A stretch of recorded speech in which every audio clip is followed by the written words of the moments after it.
boss. Ngayon naman ay malalaman natin syempre ang 10 Accomplished Youth Organizations o ang Tayo Awards. Malalaman natin kung ano-ano ba yung ambag ng mga organisasyon na to para syempre lalong umunlad ang ating lipunan. Lahat ng yan dito lamang sa special feature. Ang 10 Accomplished Youth Organization o Tayo Foundation kasama ang iba pang organisasyon ay nagdaos ng kanilang ika-11 taon kamakailan. Binigyan nila ng parangal ang 10 organisasyon sa Malacanang Palace sa pangunguna ni Senator Bam Aquino.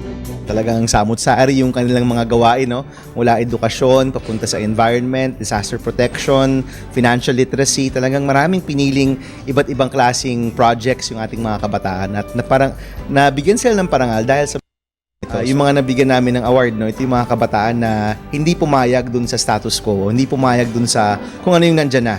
Hindi sila pumayag na yung mga Pilipino nagugutom, walang gamot, hindi sila pumayag na walang edukasyon o walang mga bahay o tirahan ng mga Pilipino. May ginawa sila. They said, we can do something about this. Ginaganap ito taon-taon upang mabigyan ng parangal ang iba't ibang organisasyon na gumagawa ng mga proyekto sa kani-kanilang lugar kung saan natutulungan nila ang kanilang komunidad sa iba't ibang paraan. Ang mga pinarangalang organisasyon ay mula pa sa iba't ibang lugar sa Pilipinas, gaya na lamang ng Team Bundol at Association of Locally Empowered Youth na mula pa sa Mindanao. Our project is the Eco Trek. So the Eco Trek, it's an event where we invite our fellow mountaineers to climb up mountains and other potential ecotourism sites in the province of Sarangani. The impact namin is first, of course, we are able to promote the potential ecotourism spots in our province in support to the slogan of our province, which is Sarangani, Your Adventure. So trekking is one of those attractions. And then in terms of education, ipagdadala namin ng book, we're able to their need for books. Dito sa project namin is yung mga out-of-school youths ng urban areas, specifically in urban slums. Wala silang trabaho, tas sa urban slums pa, alam naman natin na medyo maliit talaga yung access nila to vegetable and nutrition.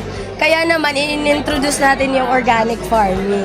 Yung iba naman na nasa organizations na ipagpatuloy po ninyo ang ginagawa ninyo kahit po gaano man kaliit yan o tingin nyo wala masyadong impact.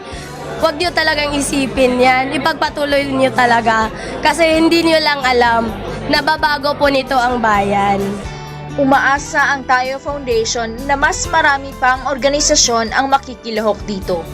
Para sa mga organisasyon na nais sumali, pumunta lamang sa www.tayoawards.net para sa mga impormasyon.